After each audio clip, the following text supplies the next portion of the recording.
99-cent rental.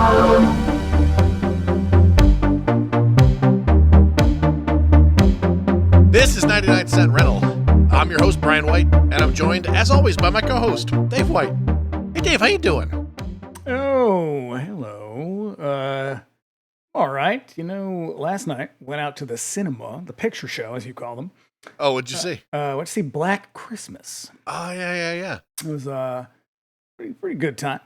Fantastic movie. Love it every time I see it. Tell you what, as we said on our extra long Black Christmas episode last year, every time I watch it, I notice something new.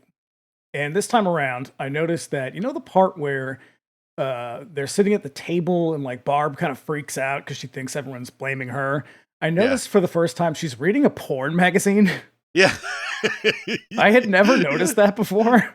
It's pretty great. That movie is just chock full of surprises. It really is. And I could tell. So I saw it at the Brattle, which is a very, very small theater. And first of all, it was like seeing a movie with a bunch of toddlers. Everybody, just like every person in each row, every 2 minutes, someone's getting up, going to the bathroom, coming back, talking to the people next to them. It's like, Jesus Christ, it's like you've never been to the movies before. It's something that I've been noticing more and more, and I don't feel like I'm being an old man about this. I feel like that there is a certain expectation of decorum when you go to the fucking movies, but it seems like every time that either of us has gone to the movies or like live music venues in the last like year or so, everybody's like doing everything except watching the fucking movie or the concert. Like, that's very, very weird to me. Like when we went to the Ghost thing and the girls behind us were just yapping the entire time. Full on conversation the whole time. What are you doing? Well, I guess you could do this at home. That's the way it is these days. Well, I think that might be part of the problem is that for about 3 years, they did have to do that at home. And that's a good point. I guess maybe some of them forgot what you're supposed to do. Yeah. I also wonder, like, because I don't go to the movies to see like new movies. It's just not interested in that usually. And I wonder if people are like, it's just an old movie. We can talk through it.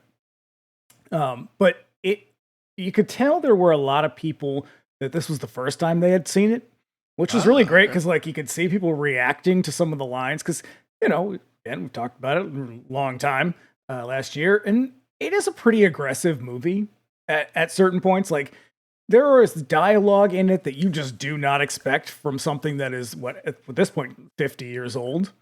Yeah. And it was nice to see people just kind of like reacting and kind of like jumping and laughing. It was great.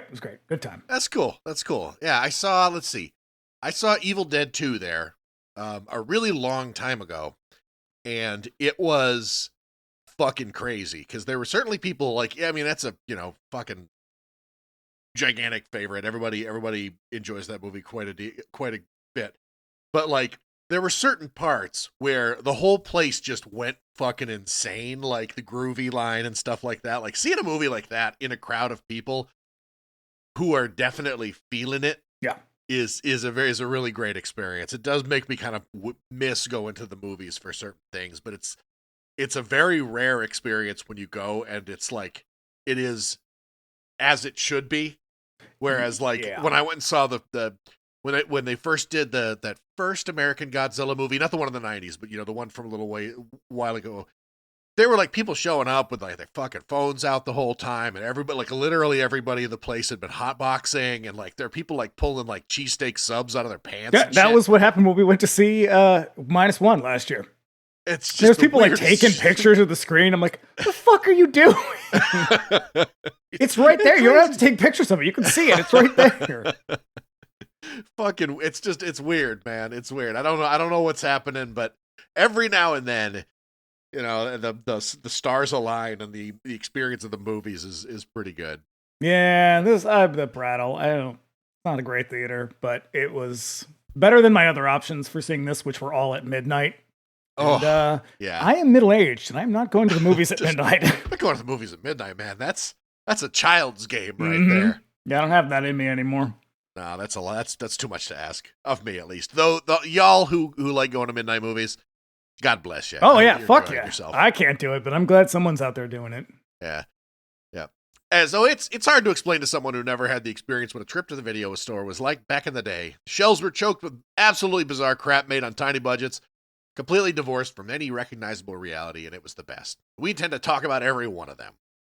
Just before we get into it, here's a little housekeeping. If you want to keep up with us between episodes, you can also find us on Instagram at BringMeTheAxePod. Dave's over there at That Queer Wolf. Yes. I encourage you to follow us. It's fun. It's fun. We're having a good time over there. I'm also on TikTok. If you do that sort of thing, just doing them dances. Just out there hand jiving and doing the stroll. Doing the monkey, doing the mashed potato. Let's see how far. Doing the box step. Real basic fundamentals. You got to keep it simple. I mean, for now you're doing it. Who knows? There might not be a American TikTok in about 3 weeks. Yep.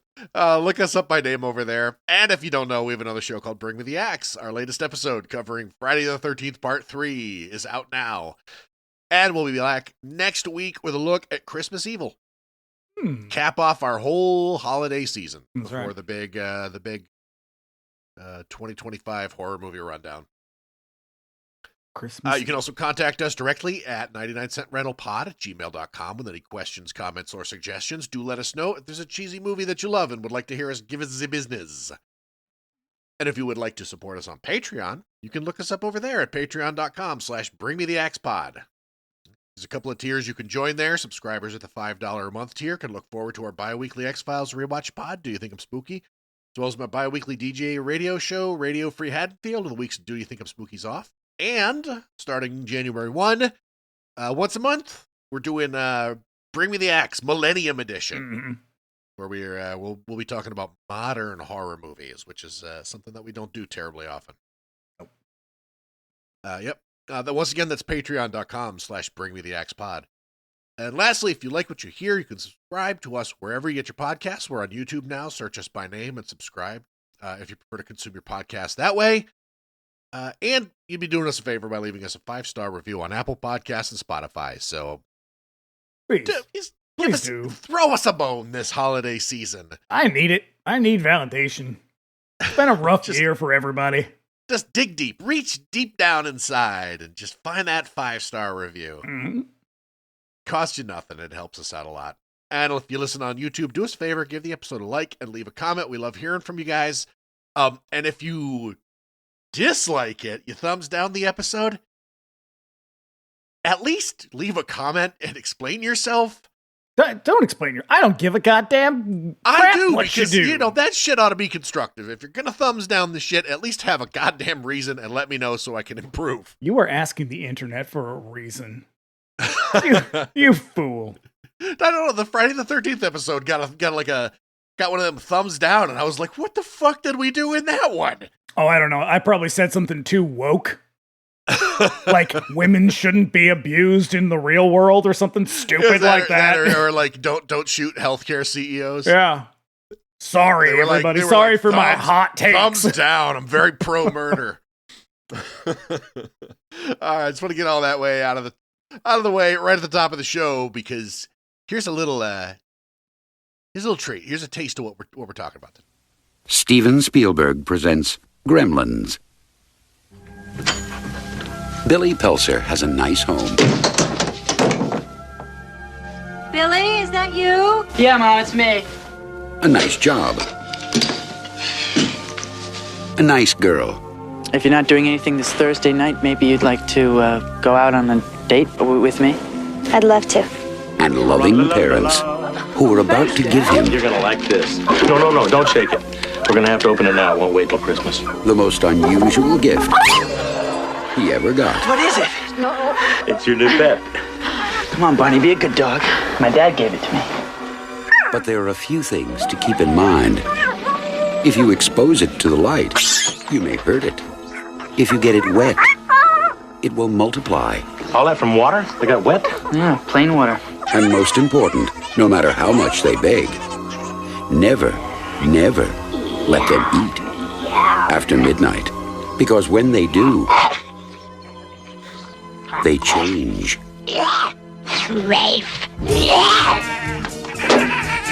They become clever, mischievous, going on here? And dangerous. Gremlins, huh? Little monsters. Right.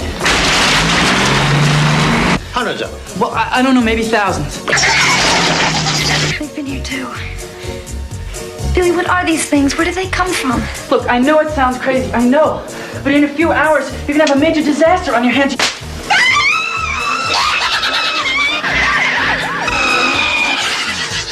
Gremlins, directed by Joe Dante. They'll be expecting you. Oh, what a cuddly movie. That's a very cagey trailer. It has a vibe of like Gremlins. See it, don't see it, who fucking cares? It really does. They don't show you the Gremlins. They don't. You just hear them like right up top. They're like, Steven Spielberg presents. Yeah, like, that's a little bit like, come on, man. I know, but he was king of Hollywood at the time, like thoroughly in his era. Yeah. Oh yeah. Now, everyone will argue, hey, this isn't a cult movie. This is a proper horror film. And I would say, yeah, you're probably right, but I just wanted to talk about it and we didn't have a better movie. So here we are. I know. Last year around the holidays, we did Elves. Which was hilarious. Which is, if you have not heard that episode, oh boy, you gotta go back and listen to us go insane several times. Yeah, Gremlins, man. Like, I probably hadn't seen it in, I would guess, 25 years, maybe. Did you enjoy it? I did. We can talk about how it's aged later, but yes, I did. I did enjoy it. There's something about, like, I have always found Joe Dante kind of hard to pin down as a director, and yet he has a very clear aesthetic that is recognizable and kind of delightful. Oh God, that's the thing is he's definitely one of my favorite directors of the 80s because his movies, apart from being, I think we talked about this when we did The Howling. He is probably one of the first like horror movie nerds to really kind of get on screen and be like, these are my favorite movies, sort of in the same way that John Carpenter does, but Carpenter's such a grouch that he doesn't seem to take pleasure in referencing his favorite movies. Or in anything at all. Or video games and weed, but I get it. Joe Dante like loves this stuff in a way that like it's really, really fun. And Yes. I mean it's all black and white horror and sci-fi from his generation. Yeah. But at the same time, like this was sort of stuff that kind of was like introductory level basic horror and science fiction for me, so I'm still sort of connected to it. Mm-hmm.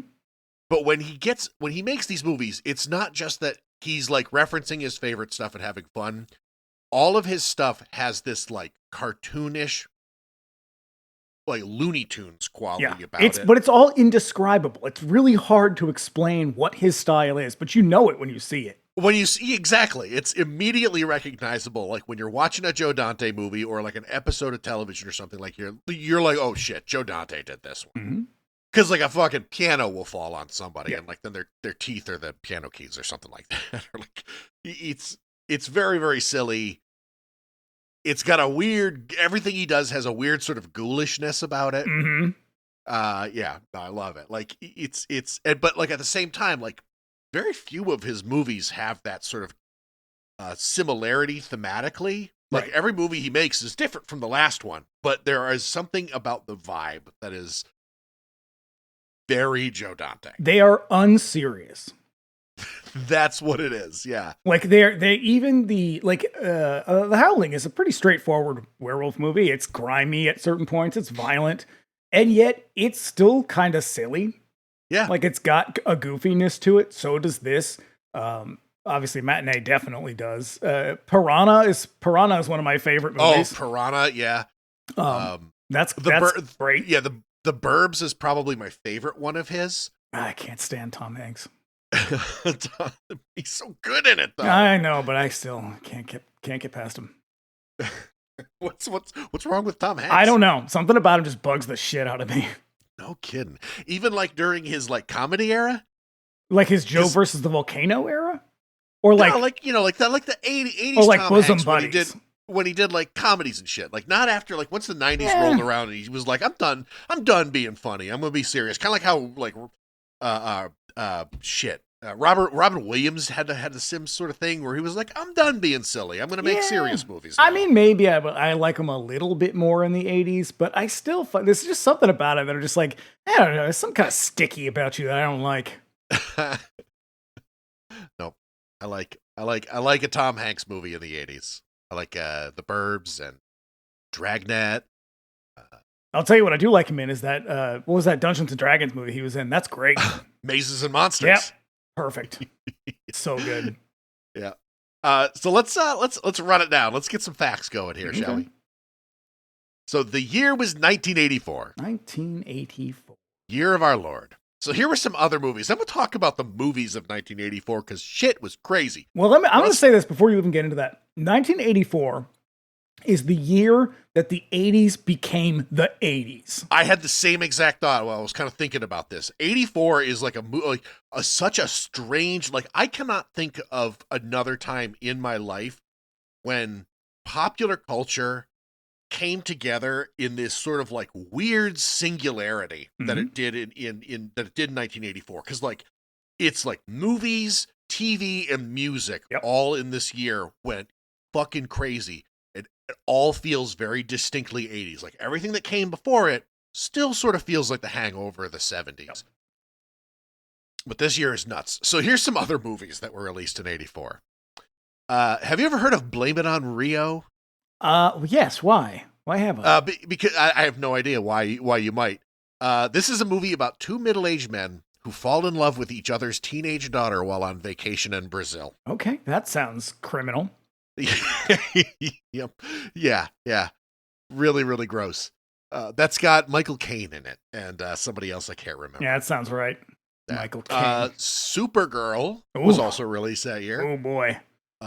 Great music, decent special effects, and an unbelievably fucking weird movie with very, very peculiar performances by Faye Dunaway and Peter O'Toole. Faye Dunaway, early 80s Faye Dunaway, it's nothing but peculiar. Yep. This movie was ostensibly the beginning of Cannon's slide. All of the wins they made from Breakin' and Breakin' 2 were essentially wasted on Supergirl. We also got Bolero, which was John Derek's vanity project, the fallout of the Marvel Dazzler movie. It was a movie that he wanted to make just for his wife, Bo Derek. Okay. Yeah.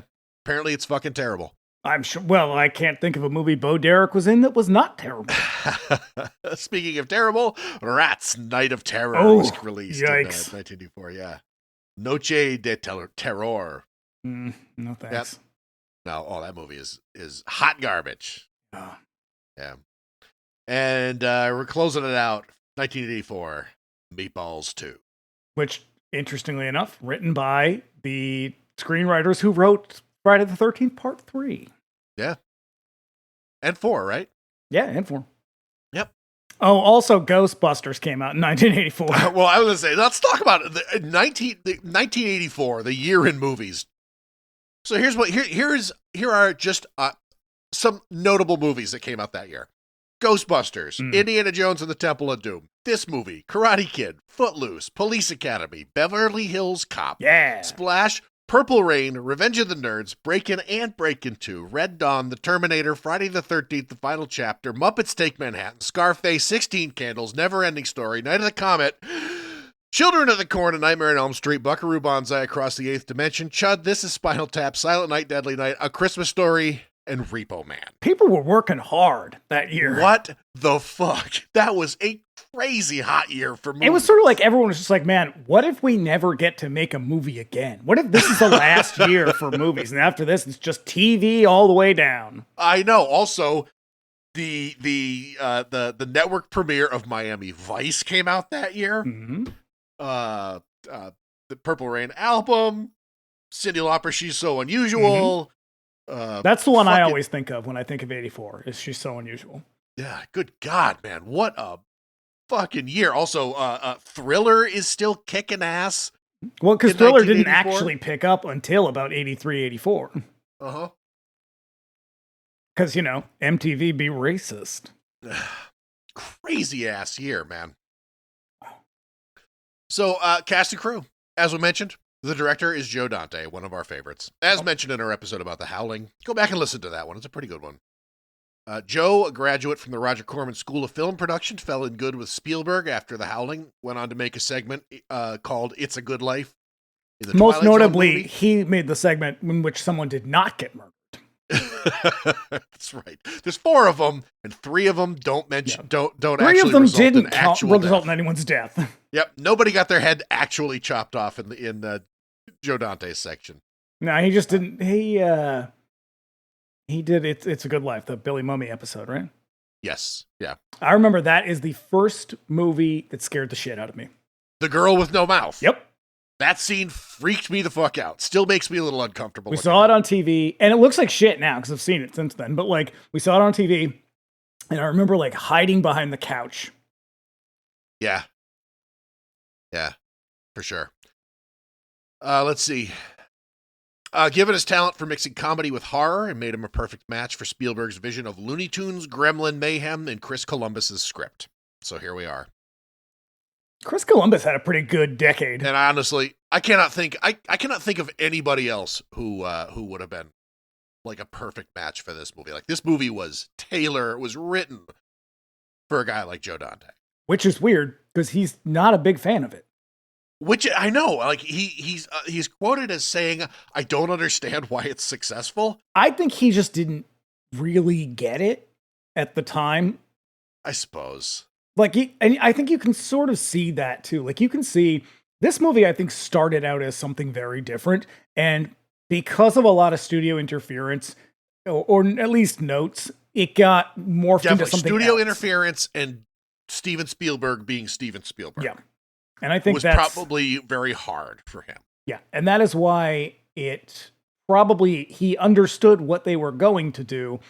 And then it sort of became something else, and he probably couldn't connect with it in the same way. Because he really loved the second one, which the second one's not that good. I know a lot. Like, I feel like I am on the outs on that one because I think Gremlins 2 sucks.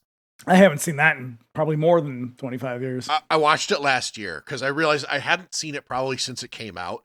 And like, as far as sequels of 1984 movies made in 1989, this and Ghostbusters 2 were like massive disappointments. And so like I never felt the urge to go back and watch either of them really. So I watched it and I was like, oh, well, the entire movie's a gigantic middle finger to sequels, but like it has like none of the energy of the original here. It's just kind of mean and pissed off. I wonder why he connects with it then. Yeah. We had a cast, which includes Zach Galligan, an actor that I am constantly confusing with William Ragsdale from Fright Night. Isn't Zach Galligan just the cutest thing in the world in this movie? just your average boy next door. Just a little button. He is. Apple-cheeked. Yeah. Pink-cheeked and robust. The women are pink-cheeked and robust. Following his breakout role, his third feature, he drifted through the 80s on the wings of some pretty mediocre stuff, but he shows up in a wild made-for-TV movie called Surviving that had one of the most stacked casts I've ever seen. It's got Ellen Burstyn, River Phoenix, Paul Sorvino, Molly Ringwald, and Heather O'Rourke in it. The fuck is that? What is it about? I have no idea. I didn't really look at it too deeply. I was like, that's a crazy fucking cast for a made-for-TV movie. I mean, he's also in Cyborg 3. I didn't even know there was a third one. I'm sure there's like a Cyborg 5, quite frankly. Apart from this movie, horror fans will know him from the 2 Waxwork movies. Which are not good. I enjoy the first one quite a bit. It's not bad. So let's see. We've also got Phoebe Cates. One of the most recognizable faces of the 1980s thanks to her turn in Fast Times at Ridgemont High. But also Bright Lights, Big City, Drop Dead Fred, and the Dirty Dancing ripoff Shag. Yeah. In the early 90s, she married Kevin Kline and retired. Married to Kevin Kline, huh? Yeah, still married to him. Still there, just getting on. I like Kevin Kline. He seems like a decent guy. A stand-up guy and quite an actor. Yep. Last time she did any acting, she voiced her own character from Gremlins in the Gremlins segment from a Lego video game. Yeah. And rounding it out, we've got Key Luke. Briefly. Probably- We very briefly have Key Luke. Very briefly, but I want to mention him because he's a very interesting guy. Mhm. Probably best known for being Master Po in the Kung Fu TV series with David Carradine. Key Luke was a founding member of the Screen Actors Guild. Along with Boris Karloff. Boris Karloff. Yep. And an artist who painted some of the murals in Grauman's Chinese Theater there down in Hollywood. Some of the artwork in the original King Kong press book. Yep. He was extremely prolific in all kinds of performances, including voice work, doing the voice of the original Space Ghost villain Brack. And Kato from the Green Hornet. Bringing me down, man. Don't touch me. Kato from the Green Hornet radio plays, and the first of several crossovers with Bruce Lee, and did the dub of Mr. Han, played by Shiken in Enter the Dragon. I believe he also did one of the voices for Avatar. Right?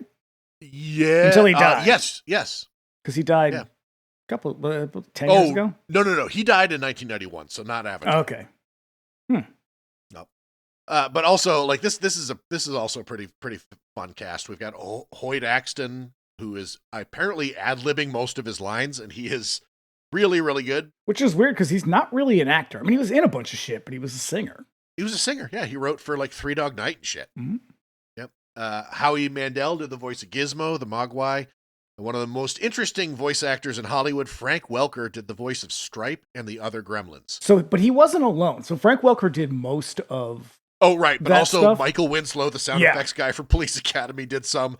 And Peter Cullen, who is famous for voicing Optimus Prime in Transformers. Yep. And if you don't know who Frank Welker is, he is he's every fucking cartoon you've ever seen. He's probably if there's in an it. animal that makes an animal sound, Frank Welker did the voice. He, I believe, is still Fred from Scooby-Doo. Mm-hmm. He's always been Fred from Scooby-Doo from the beginning. He has Since been the beginning. Scooby-Doo a couple times. Like, he is everybody. Yeah. He is such a strange because he does way more just like dogs barking, cats meowing. Oh, yeah, he was like, Astro, I think, as well. Yeah. He doesn't really do a lot of like people voices. He does like animals and shit, which is such a weird thing. I'm fascinated by it. Yeah, So but like, one of think about it.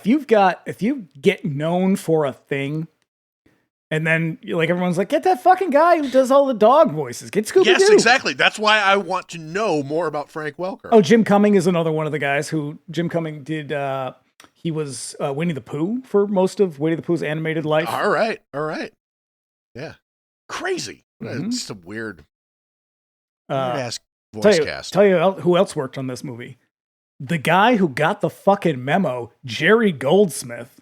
Oh my God. Nailed the assignment. He is a Swiss Army knife if ever there was a composer. I'm going to say Jerry Goldsmith, well, either Bernard Herrmann or Jerry Goldsmith, greatest American film composer.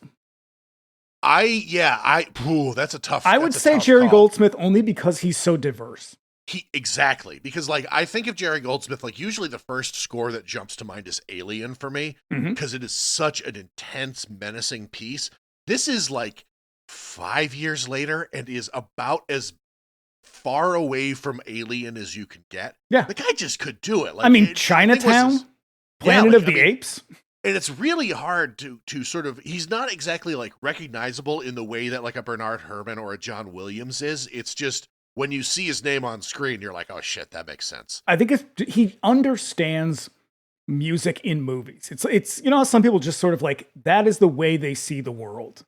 You know, Steven Spielberg has a way that he sees things in his mind, and that's why they translate so well to the screen. I think the same can be said of Jerry Goldsmith and a lot of musicians, but like, he gets what he's doing. He really understands it. He knows how to speak in that way, and that he's just really fucking good at it. And the guy was, I mean, he's been in Hollywood since like the 40s or something, the 50s. He started as like a teenager in some, you know, jazz session band.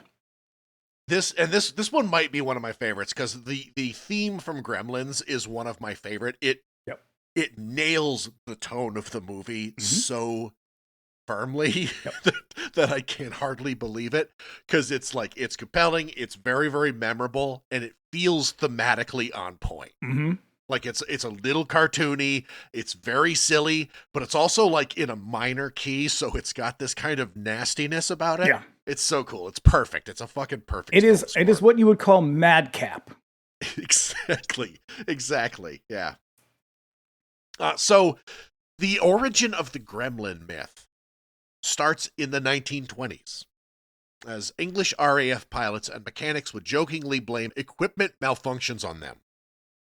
The myth spread more broadly in 1943 with the publication of Roald Dahl's first novel, Gremlins, about men who little tiny men who lived inside RAF fighters. Yeah, he called them Jews. Based on Dahl's experience in the RAF's 80 Squadron, which is based out of bases in the Middle East.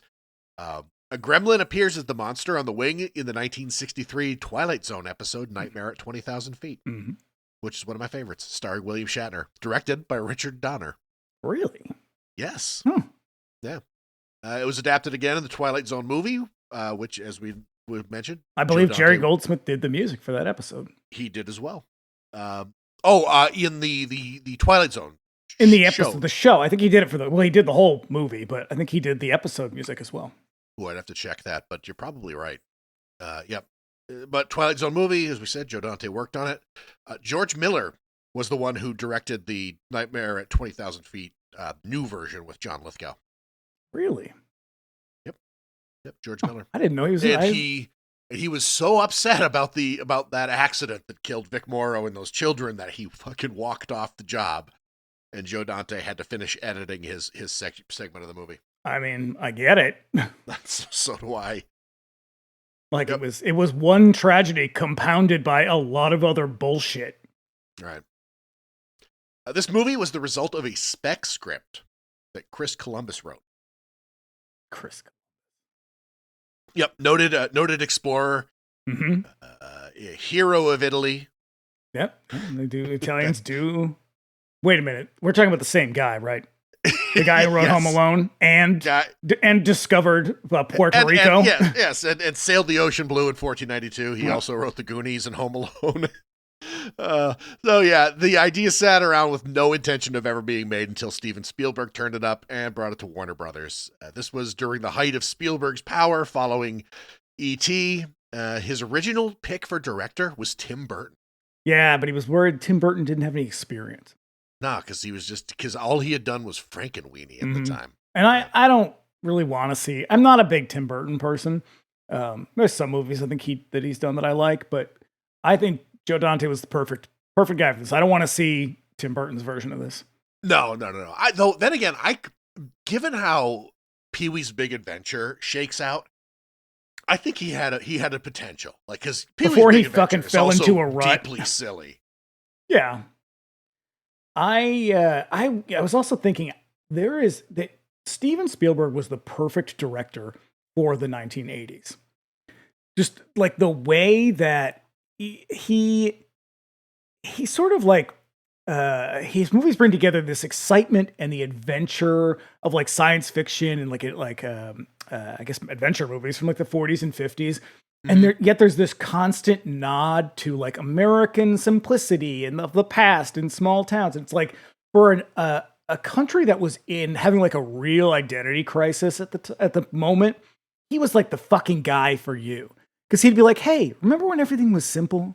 And mom took care of everything? Ooh, Mr. Nostalgia. Yes, that is exactly it. He is Americana distilled. But he was also like, he represented capitalism in a way that like has never been seen before. So perfectly. I know, because he's the one who essentially broke us out of the auteur period, where he was like, where everybody was like, okay, so we can still make really good movies, but like they can also be a lot of fun at the same time and make a lot of money.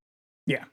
Because I think by this point, he was responsible for something like $1.5 billion in box office. That is like, well, the first fucking 4 years of the 1980s are like nothing but him. Yeah. Yeah. And I mean, him and everything he did. And then by the time Amblin comes together, like he is firmly. Well, right. Then you get Zemeckis and then you get Richard Donner and you get Joe Dante to a lesser extent. Yeah. Yeah. It's really kind of remarkable. But I was also thinking about how the way that this movie ages is weird because it's almost a direct response to globalization in a way. Okay. Explain. In that way that, like, the 70s, is a pretty economically depressed time. And we kind of roll into the 80s, and America, because of globalization, because of like, new trade agreements and shit, the country becomes sort of like flooded with a lot of cheap crap from other countries, most notably China.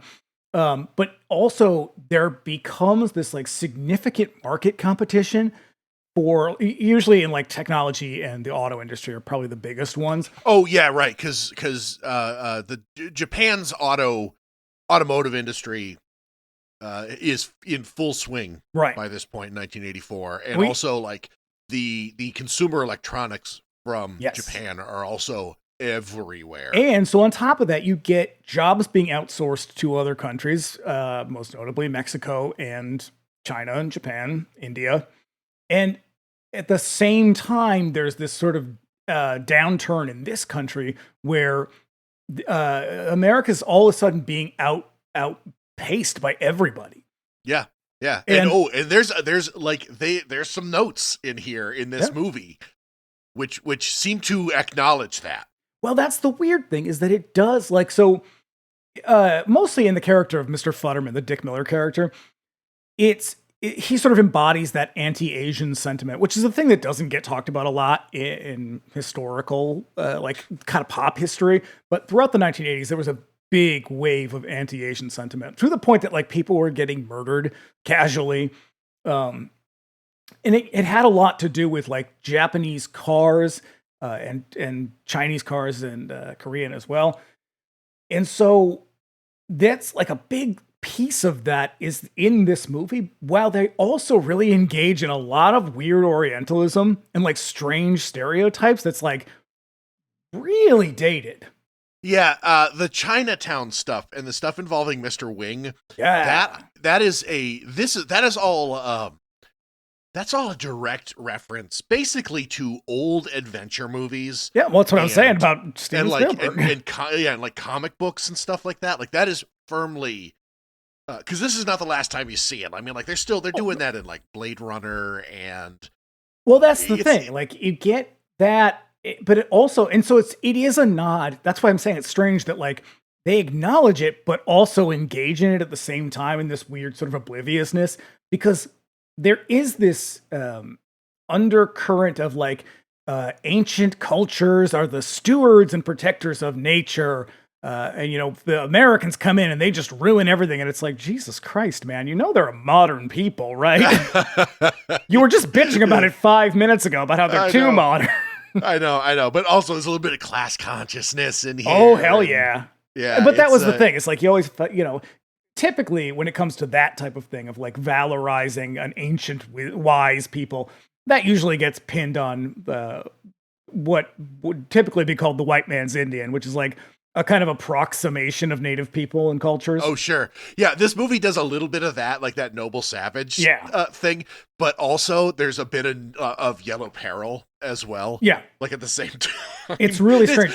And it's a way of undermining that threat and that feeling of insecurity about being like, oh, look how simple and wise they are, but they're not modern. So like, we don't have to worry about them. Like, that's really where that all comes from. But it's just strange to watch it happen and be like, you're acknowledging it over here, but you don't seem to notice that you're doing it too.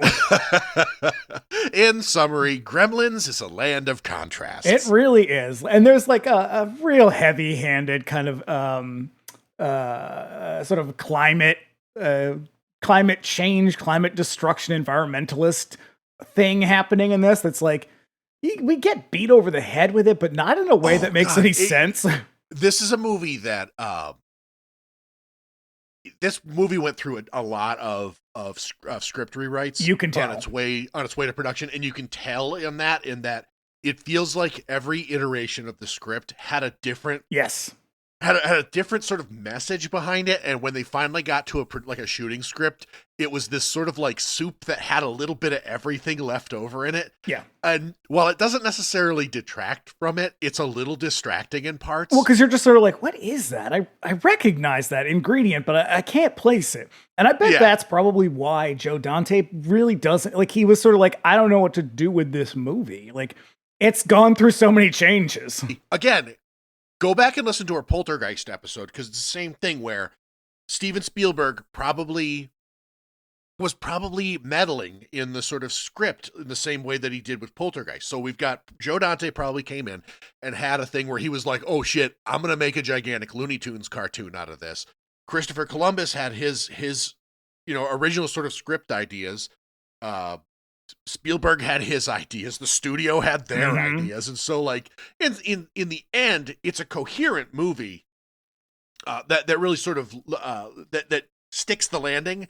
But on the way, like you just see little shades and glimmers of like 1,000 people competing for sort of story supremacy. And then you're like, wait, who is the star of this movie? Who's the protagonist? I don't really understand anymore. I know, and it's not like you could go, oh, Gizmo is, but Gizmo is hardly in this movie. Right, but Gizmo was. That was the thing. Is like you can tell once someone at the studio probably or Spielberg, soon as they saw the dailies and they saw Gizmo, they were probably like, oh shit. This is a fucking gold mine. Money. Because it is a film. They're not really intentionally cashing in on anything, but like when they saw that the toyetic potential of this movie. I'm so glad you said that word. Yeah, toyetic. It is massive, and probably because of E.T. Like as soon as E.T. became this marketing phenomenon. So exactly, Star Wars came along and blew up in such a way that like. That property, that IP for Kenner was so fucking popular that they couldn't make enough toys literally to fill the demand, in the sense that like they made an action figure out of every fucking alien that gets so much as a half a second of screen time in there because kids just had to have all of them. It's the reason why every idiot in the world knows every fucking character's name, regardless of whether it even had one when the fucking script was written. Yeah, and then after that, there was this kind of desert for a little while because they were like, well, shit, what's going to come up next? And so there's all these movies that have weird like toy tie-ins that just ended up immediately in the clearance bin at fucking KB Toys, like fucking Star Trek, because they had their movies out. They had Star Trek toys. Fucking Dune had a toy line and shit. Oh, you mean that classic kids movie Dune? Yeah, great. Exactly. And so like, but like none of them landed. And so then comes E.T. and E.T. They put E.T. on fucking everything. Yeah, and then like as soon as you see this, they were like, this makes E.T. look like a serial killer. Like there was actually a scene, and you can tell that they knew this because there is a scene at the end where they're in the toy store and Stripe comes out. He's sitting on one of the shelves with all these other stuffed animals, and he literally pushes an E.T. toy off the shelf. And it's like they know what they're doing. Exactly. Because Gizmo is the cutest, cuddliest thing you've ever seen. And they knew every person would respond to it, no matter what their age was. Oh shit. And and Gizmo was the fucking blueprint, because like big ears, big eyes, little guy is fucking perfect for merchandise. Just like look at fucking Grogu from The Mandalorian, like Baby Yoda. Yeah. That was explosive. Like that formula just fucking works. Yeah, well, it works with toys. It works with dating. People really like those qualities. Everybody loves a little guy with big ears and big eyes. Yeah, it's a little, and it's funny because you can see we'll talk about reviews in a minute because they're actually really interesting. But you can tell the more cynical among the critics were like, I know what this is. Next. Oh, bastards. So original drafts though. I know. Original drafts of the script were extremely dark when compared to the production script. Columbus's first draft involved Billy's mom being killed after her confrontation with the beheaded. And the Gremlins throw her head at Billy when he comes home.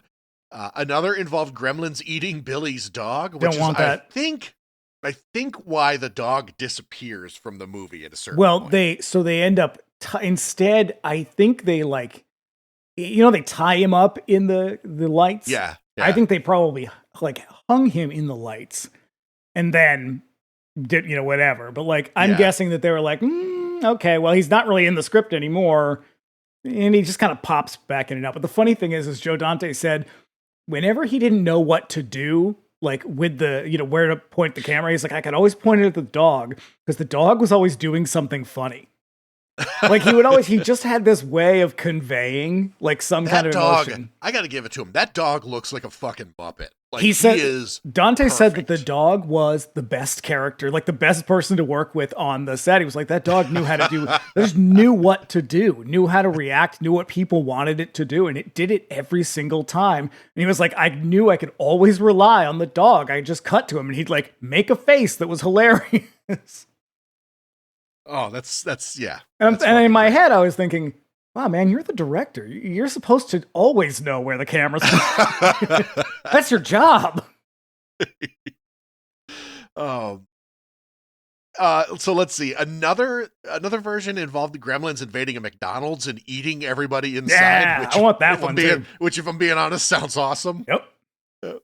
And the one that turned out to be the most controversial for the studio was the original script, which not only spawned hundreds of those malicious little gremlins when Gizmo got wet, but it also transformed Gizmo into Stripe. They were originally supposed to be, because they're supposed to be two sides of a person. Like you have a good side and a bad side. Yeah. And you as long as you abide by certain rules, your bad side, it's Dr. Jekyll and Mr. Hyde. As long as you stay away from certain things, your bad side doesn't come out. But if you indulge in those things, it does. And this is what happens. But yeah, like once everybody, the studio in particular, saw the original, like the actual final design for Gizmo, they were like, oh shit, no. We got to keep him around for the entire movie because we're going to have him on every fucking shelf in every toy store in America.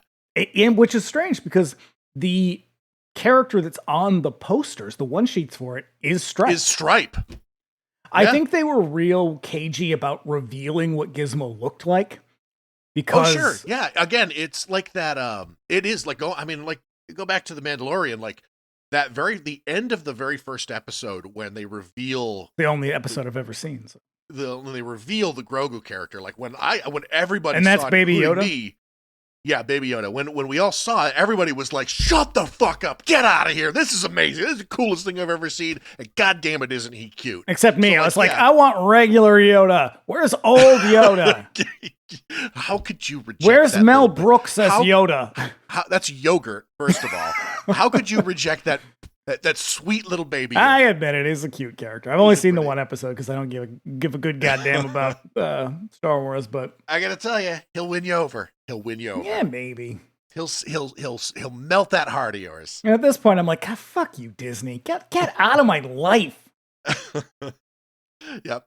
So other guys who read for the role of Billy, your favorite actor Tom Hanks read for Billy. Would have ruined it. I think he would have also, quite frankly. Honestly, out of all of these people, Zach Galligan was the guy. And he was really only the guy because Steven Spielberg saw him and Phoebe Cates reading together, and he was like, that's it. I don't need to hear them. I don't ever want to see them again. They're beautiful. I love them. They have beautiful children. Put them in the movie. Yeah. We also had Emilio Estevez, Ralph Macchio, Kevin Bacon, and Rob Lowe. I don't want any of them. They've sullied their names too many times to be in this movie. Nope. Yep. This the same exact unchanged backlot set for Kingston Falls was also used in Back to the Future for Hill Valley. What's the same year, isn't it? Well, no, it was they were producing Back to the Future in '84. It was released in '85. Yeah. And what is it? Billy's mom also plays Michael J. Fox's grandmother? I think so. Yeah. Billy's mom, who interestingly doesn't have a name. Yeah. The 80s. Just Billy's mom. This movie was released on the same day as Ghostbusters. Mm-hmm. You love a good Christmas. Wait a minute. I know.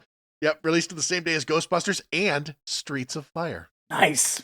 Yep. Streets of Fire got fucking murdered at the box office because it went up against these two movies. Yeah. Well, the top two movies of the year. Buckle up, everybody, because next year we're watching Streets of Fire. Oh, good God. Yeah. Yep. And as usual, movie spawned an army of imitators like Ghoulies, Munchie, Critters, Elves, and Hobgoblins, just to name a few. Those movies are all absolute trash. I'm gonna tell you what. You like Critters. I like Critters. I like Critters quite a bit. But yeah. Is that the Kyotos? Yes, they did the monster design in that one.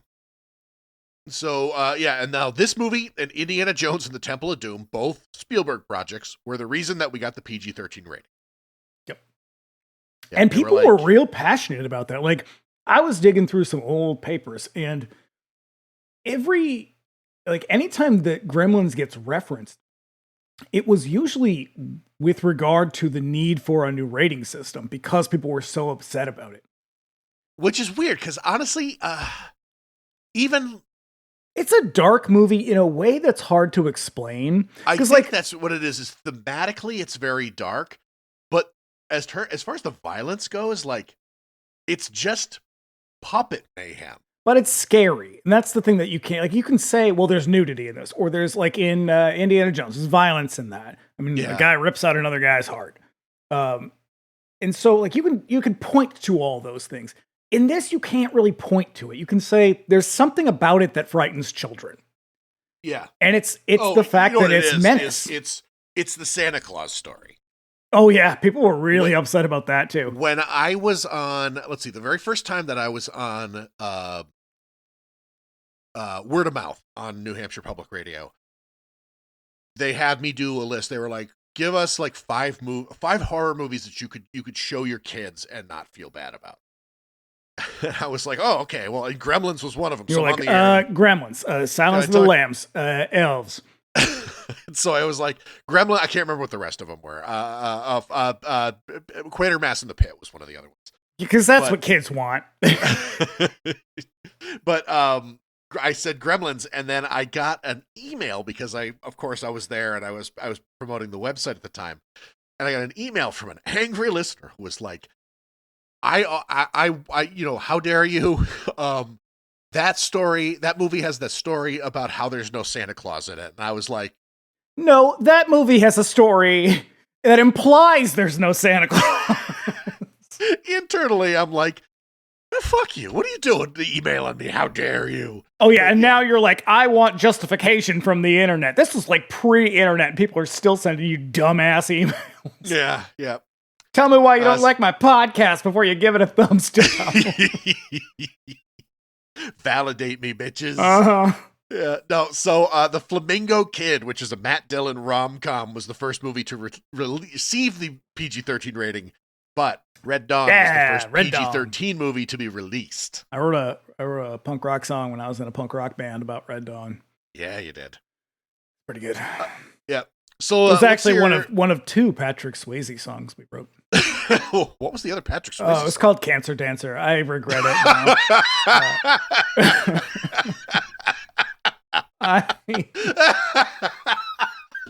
Oh no! As a big Patrick Swayze fan, I feel bad about it now. So. Oh God. Yeah. Ooh. Yeah. Oh, hit me with them reviews. Good Lord. Let me find them here. So, we have got the Boston Globe, Jay Carr. The Yoda clones seem too blatantly fabricated to grab us in the way that Yoda or E.T. did. They seem to have been called into being simply to sell by the millions as toys. The film is most alive when the mean gremlins get going, but mostly it wants to moralize about man's clumsy misuse of nature and broods a bit about the commercialization of Christmas. He's not wrong. I think that speaks to that idea of like, this movie it has a bunch of points, but it's not really committed to any of them. They're just sort of there. All right. It's committed to gremlin violence. All right. Vinny C., New York Times. Gremlins is far more interested in showing off its knowledge of movie lore and making random jokes than in providing consistent entertainment. Unfortunately, it's funniest when being most nasty. The high point of the film comes when Kate, Billy's pretty girlfriend, admits why she hates Christmas. Jesus Christ, Vincent. I mean, again... lighten up, Vincent Canby. And he thought it was like, they all thought it was fine. They didn't hate it, but they were just like, whatever. Like, it's a lot of hype for not a lot of movie. And then Sheila Benson, Los Angeles Times. Gremlins is Frank Capra's It's a Wonderful Life turned inside out, stood on its head, and pickled in brie. It's an adolescence alien, a Technicolor trivia game, a gold mine for people with old movies rattling around in their heads. It's sweet and sour funny, implausible, inventive, rousing, and exhausting. It just isn't for children. Which is funny because kids loved this movie. I liked that one a lot because I think that one speaks to exactly what we were talking about. It's like, this is a guy who loves to acknowledge his love of movies, and that can resonate with you if you share that love of those movies, or it can get tedious and exhausting if you don't. Here's the thing: is there is something to that because, like, in the '90s, all of a sudden there's Kevin Smith and there's Quentin Tarantino. Yeah, it's and those Robert two, Rodriguez, and they're fucking annoying as hell. But at the same time, I grew up on all of those same movies, and I was delighted by the references. That's because two of those three have a sense of humor about it. One of them does not. Yes, exactly. But like at the same time, as an outsider, I could imagine if you went to this and you're like, oh my God, another fucking Star Wars reference. Yeah, because the whole time it feels like someone's going, you see that? Yeah, you see that what I did there? It's exactly what and you're it like, is, for fuck's sake, on with the show, y'all. Yeah, because I would imagine that in the next 10 years, there's going to be another like crop of filmmakers who do the same thing, but they're going to be pointing to like a series of movies that I don't give a fuck about, and I'm going to be like, get on with the show, shut up with this shit, and be completely completely ignorant about the fact that I used to love that stuff. Right. So like in this, when fucking rockin' Ricky Rialto, I'm like, hey, Don Steele, fuck yeah. But everyone else is probably like, what is this? I know doing? my note says it's the real Don Steele. Yeah. I mean, like, I get it. And so that's why, like, generally this movie did get a lot of good reviews. Most people were just kind of like, I don't really think it's a kid's movie. A lot of people were kind of shocked that it was sold to kids. Yeah. But for the most part, it was sort of that. It was a lot of like middling people just sort of being like, I don't know, I get it. I guess it was fine. It's funny. It's a fucking summer movie, which, speaking of which, yes, it's a Christmas movie. Well, it wasn't supposed to be a summer movie, and that I think threw people as well. That's the thing, is it was intended to be released for Christmas, but then July 8th rolls around, which is like, or not July, June 8th rolls around, which is like a big, early, really kind of considered like the first weekend of the summer movie cycle. And you got to come out swinging. Right. Thanks to who? Steven Spielberg. Basically. And WB realized that they didn't have a movie to release. So they were like, take that Gremlins shit and we'll put it up against Ghostbusters. Cause I think my knowledge of Ghostbusters was that even Columbia was surprised by the success of Ghostbusters. But I might be remembering that wrong. But like, I don't know. I think they were banking on its success due to a couple other things that they had already done with a lot of those people. Yeah, right. Because I'm thinking it was the same thing with Streets of Fire. Is I can't remember which company put that one out, but that seems like a Columbia. But they were expecting Streets of Fire to be the hit of the summer. Yeah, the rock and roll opera, sort of violent rockabilly movie. Yeah. Yeah. Yeah. I hope that person got fired for thinking that. Because they have no business being in the industry. In hindsight, love that movie. It's a great movie. I love it. Yep. Yeah. Boy. You wanna do it? You wanna get into it? We've been beating around the bush long enough. All right. So we open the shadowy streets of Chinatown. Jesus Christ. They dump you right, like, hey, welcome to Racism Town.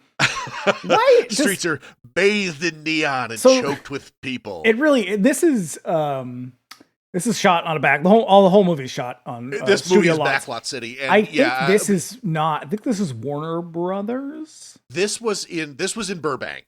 So it was a Warner Brothers lot. It just wasn't or maybe it was, or it's the one in Studio City. But yeah, it's a WB backlot. He looks like he's walking through the set of Blade Runner.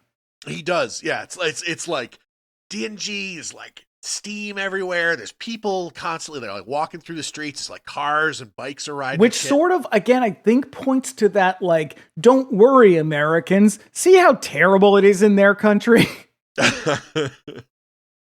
Yeah. So yeah. Here comes Randall Peltzer, inventor, sets foot in the district. Yeah, the real villain of the piece, Randall Peltzer. In VO, he tells us how this fantastical story began. He's out here looking for a present for his son, trying to sell some of his inventions. A young boy leads him to the basement level shop, looking like the antique shop from Needful Things, only decidedly more Chinese. Mm-hmm.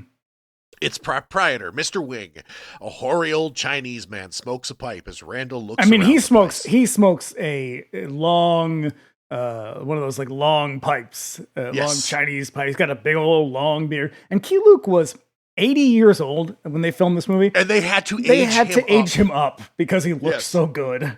Yeah. So, and also, the topping is also cursed.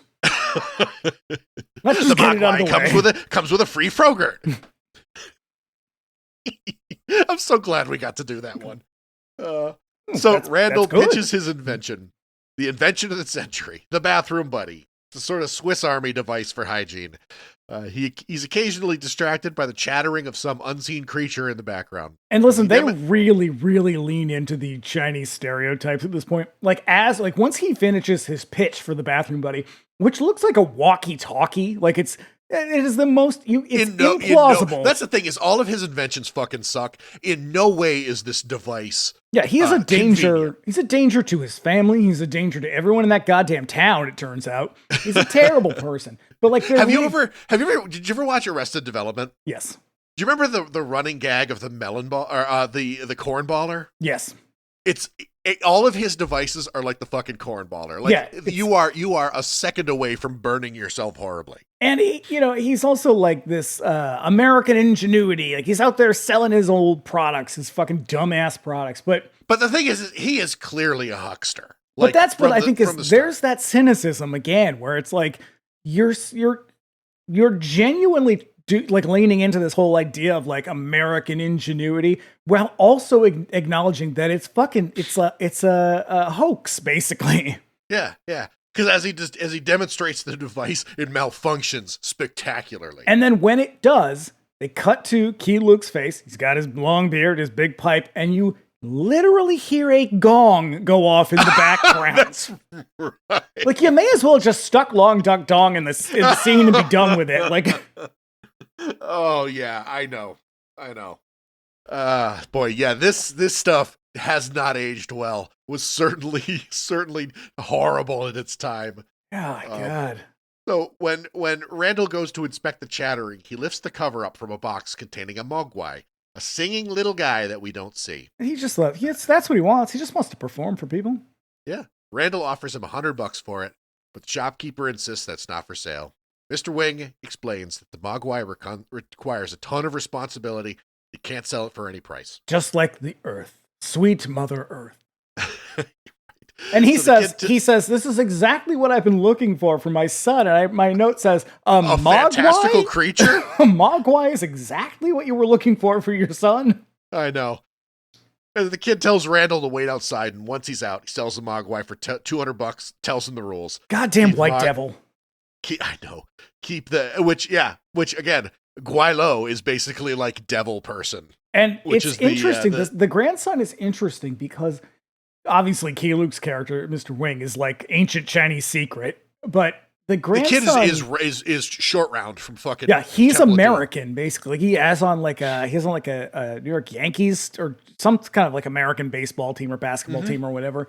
And he sort of like is the bridge that he's able to exploit. The implication here is that Western culture has corrupted him. Yes, it has perverted, the purity of these stewards of the earth. Yeah. And I'm like, oh God, don't hit me again. So the rules are simple: keep the mogwai out of the light, don't get him wet, and most importantly, don't feed him after midnight. Now, most people might know the keep them out of the light is because they don't want you to see how not great they look in bright light. That is legitimately why. I got some notes about the special effects and the thing is, they wanted to keep the lights low around these things, so you don't see exactly how rubbery these rubber monsters are. It's a clever workaround, though. Oh, it is, and that's the thing is that is a classic science fiction trope. Yep. Like even in the modern era, like when you're doing special effects, if you want to conceal how crappy your special effects are, you set the scenes at night and you make it rain. And I mean, hey, listen, everybody, did you ever wonder why seances were always held in the dark? That's why. That's exactly why. It's so they could pull this shit off without you seeing it. It's the same reason why everyone had to hold hands. Yep. So back in the decidedly less menacing and much whiter Kingston Falls, city DJ Rockin' Ricky Rialto, voiced by the real Don Steele, introduces us to the If city. you need a reminder, a real Don Steele is he's not Rockin' Ricky in Death Race, is he? Ooh, I don't know. He is the announcer in Death Race. He's also in, I think he's in Piranha. Rock and Roll High School. Yeah, he's in a Basically, bunch of he's Paul in, Bartlett He's movies. in Grand Theft Auto. Basically all of the Corman shit. Yep. Yeah. So, kids play in the snow. A dude sells Christmas trees. And at home, Billy Peltzer does his best to get his snow-covered VW Beetle to turn over to no avail. His neighbor, Mr. Futterman, played by Dick Miller, Mr. Walter Paisley Futterman, I like to call him, shows up in his snowplow, and they discuss Billy's comic, which is this whole side plot from earlier versions of the script. Apparently, when they finished the movie, the rough cut that they assembled was 2.5 hours. So there's like an hour of story that ended up cut out. And it's already it feels a little bit long too. I kind of disagree. I feel like for a movie that's like, I think the pacing is good, but it just feels like a little bit long. Like there's parts you could have cut. Sure. But yeah, in part of it, like Billy's like a dreamer, and he's got his sights set on being like an illustrator or comic book artist sort of thing. There's a little bit of this of that in the story, but it kind of gets forgotten about almost immediately. Yeah, and then Walter Paisley Futterman says some real racist shit about all these foreign goods coming in. So, if people are unfamiliar, the reason I'm calling him Walter Paisley is because Dick Miller is in all of Joe Dante's movies, and he is always named Walter Paisley. He's pretty much like every movie he's ever in. His name is Walter Paisley. I was surprised that he actually had a name that wasn't. I Walter wonder Paisley. if that's because Chris Columbus Columbus wrote this, yeah. But Walter Paisley is the name of the character he played in A Bucket of Blood, and so that's just what Dante does whenever he has him back. I love Dick Miller. I feel like he got a little bit pigeonholed. I think he's a good actor. He's a great actor. He's perfectly fine. Yeah. But yeah, but for whatever reason, like he only shows up in these little bits and pieces here and there. There's a new documentary about him I kind of want to see. Yeah. So Billy races to town on foot to get to work. He passes the local movie theater, which is showing Watch the Skies, the title of Steven Spielberg's script back when E.T. was a horror movie, and A Boy's Life, which was the production code name for E.T. He also greets Dr. Moreau as he runs through the street, eventually arriving at work, a bank. So Billy isn't exactly cut it. What's that? Pretty weird workplace. Like it's strange to put him in a bank. Like you'd think he shows up late for work at the magic shop. That's what I would. That's where I would have put. Or he works at a comic book store. Yeah, like a magic shop would be a much better place. But the bank. So you have to put him. You have to put him in direct contact with Elmira Gulch / Mr. Potter. Exactly. And so I guess that's probably why the bank is there. But it always reminds me of that movie, One Magic Christmas. Remember that movie? Yes, I do. Where I was like, it's a Christmas movie where their father gets killed. I know. Always blew my mind. It's about a struggling poor family whose father is murdered at a bank robbery. Yep. Oh, yep. Is Miss Gulch's name Elmira? Almira, A-L. I learned that today. Almira. Yeah, because I went to look it up. I was like, I asked Michael, is her name Elmira Gulch? And he said, I don't know. Maybe? And so I looked it up and I was like, it's Al, A-L-M-I-R. No shit. I had no idea because I also call her Miss Gulch in this. Yeah. So yeah, Billy isn't exactly cut out for this life, but he works there with his crush, Kate. And then in comes the town grouch, Mrs. Deagle. She is Mr. Potter. Yeah, she is a horrible capitalist landlord, is approached on the street by one of her tenants who asks for a little time on payment of the rent since they just started new jobs. She implies that they'll be out on their ass if they don't pay on time. I think that is literally lifted from It's a Wonderful Life. Yeah, because this movie is it has a lot of references to It's a Wonderful Life. Yeah, I know the critics. The critics were upset about that. Oh. So inside, Mrs. Deagle pushes her way to the front of Billy's line with bad news that Billy's dog broke her imported Bavarian snowman. That's why you don't buy imported Bavarian snowmen. I know. Also, Bavaria wasn't a place in 1984, was it? No, but there's like lots of stuff that's sold as Bavarian, as like a style. Imported crap. So Billy offers to pay her, but she instead wants her dog, or his dog, like Miss Gulch in The Wizard of Oz. And she's real fucking mean about it. I would have slapped that lady in the face. Because, Miss Gulch was just like, I'm going to take your dog. Yeah, she's like, I'm going to put him in this little picnic basket on my bike and we're leaving. And everyone was just like, lady's okay, like, I guess. I'm going to tumble dry him until he dies. Yeah. Fuck. Well, I think they want us to hate her. Her death, because there aren't many deaths in this movie, and you want them to be satisfying. You want them to be satisfying, and hers is easily the most satisfying. Mm-hmm. So if she catches her dog, she's going to kill him painfully, but then the dog, which has been hiding under Billy's desk, leaps up and startles her. Yeah. And she's like, oh, my heart, my weak heart. And my note says, yeah, Barney, knock that crusty old bitch to the floor. So now at the bar, Billy draws an elaborate illustration of a knight killing a dragon with Mrs. Deagle's face. A patron, played by animation legend Chuck Jones, remarks that it's great work. Chuck Jones was responsible for a lot of Looney Tunes stuff. In walks Gerald, played by Judge Reinhold. What do you think Judge Reinhold is up to these days? I feel like he's acting. Were you going to say dead? No, because he was in the Beverly Hills Cop thing they did with just recently with Netflix. I just feel like they really tried to sell us on Judge Reinhold, and it never really took. No. He's like he's a poor man's Tom Hanks. I'll tell you, you know what I did love Tom Hanks in? Remember when he played an alcoholic? On fucking Family Ties. Yeah. Yeah. Yeah, so there you go. Yeah. When he's drunk and out of control. He drinks the cherry extract. Gross. I mean, yeah, probably. I've seen people drink worse, but... Yeah. It's a real rubby dub. Real John Barleycorn, if you know what I mean. Yeah. He, a company stooge, drops in to bust Billy's chops about what an accomplished young man he is and what a loser Billy is because he's a dreamer. Gerald is a real 80s yuppie. It also turns out that Kate works at the bar part-time. I was confused by this because I remembered that they do, like, I always thought that she just was his girlfriend.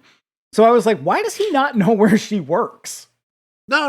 Like, he just likes her. But even still, like, don't you think he would still know that? Like, you live in a very small town and you work with this person. Wouldn't you know that she has another job? No. But, apparently that Gerald character in earlier versions, and maybe even in the... that rough cut, like that character there was way more of him in this movie. He was supposed to be sort of like ally by necessity, but like a jerk the whole time. Okay, a pretty classic 80s trope. Right. So at home, Billy greets his mom, tries to help out with dinner using one of his dad's horrible kitchen appliance inventions. Real Doc Brown shit in this kitchen. The Doc Brown stuff worked, though. Mm-hmm. She's about to tell him about Mrs. Deagle calling when Dad gets home. He presents Billy with the gift. They dim the lights and Billy opens it, revealing the Mogwai, a furry little guy with big ears and eyes. And I said, come on, you cheap bastard. That box alone is worth more than $200. Oh, it's such a nice box. This guy, get a real job, you fucking deadbeat.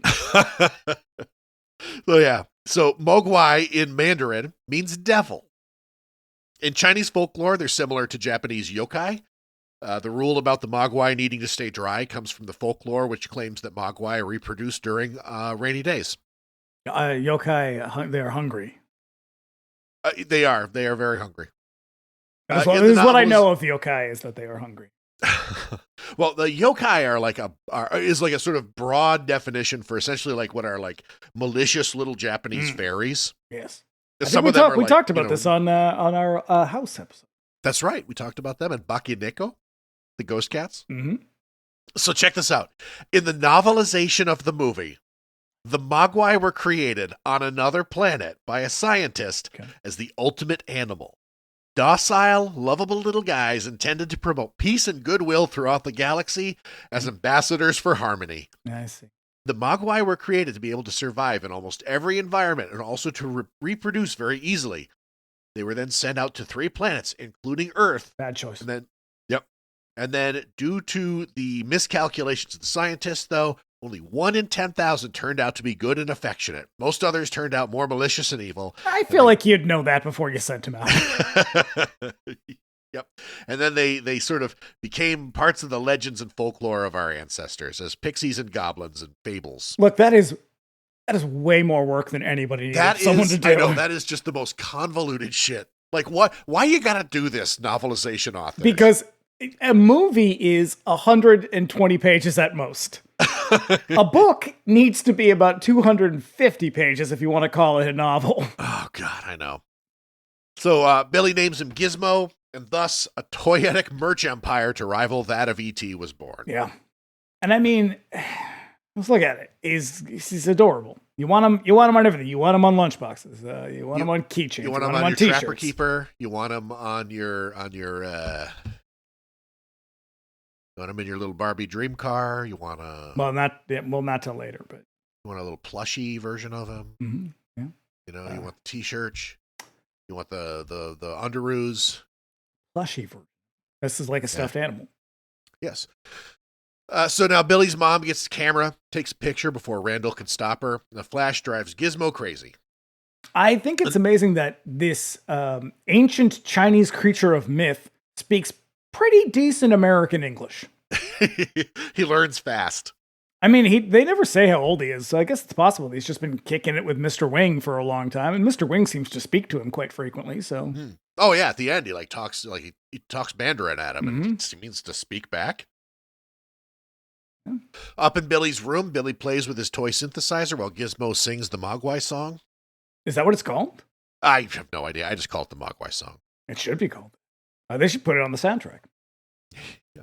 So the Gizmo puppet and the rest of the Gremlins are some of the most sophisticated of the time, which were on par with some of the stuff coming out of the Jim Henson workshop. The original plan for the movie was to have trained monkeys wear monster costumes. It sounds like it was a fucking nightmare. They put the mask on. Apparently the monkeys were fine until they put the masks on, and they lost their fucking minds in this office.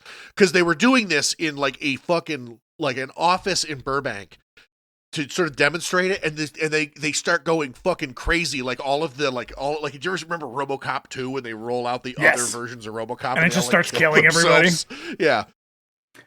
It's so the original Mogwai was supposed to be it's based on an animal. What are they called?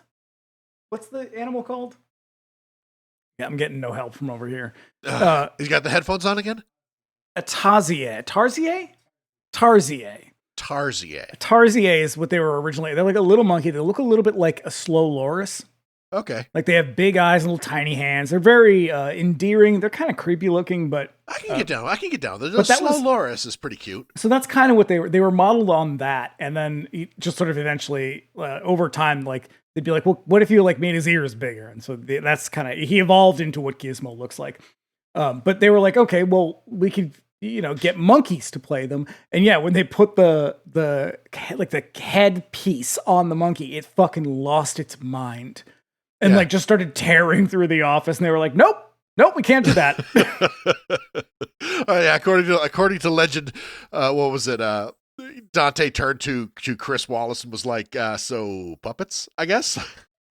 And I will say, so each one of the lock and key, like when they were done filming, they had to lock them all up because they were afraid someone would steal them. But they also didn't want like people to take pictures of them and like, sell them to magazines and shit. Yes. Yeah. But they look pretty good. Gizmo up close, you can tell that it's rubbery and a puppet. Like, I think the Gremlins themselves look better than Gizmo does. Yeah.